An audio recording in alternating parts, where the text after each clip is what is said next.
out అమ్మగలు అహాంతపురం లలము మన మల్లెలము బడిలో నిన్నే చేతాము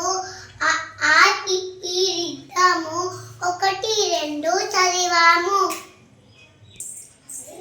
అల్లరి చేస్తే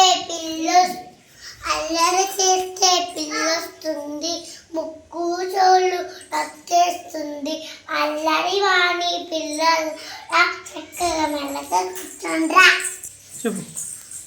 అమ్మానానికి జేజేలు పంతులు గారికి జేజేలు తెలుగు భాషకి జేజేలు భారత మాతకి జేజేలు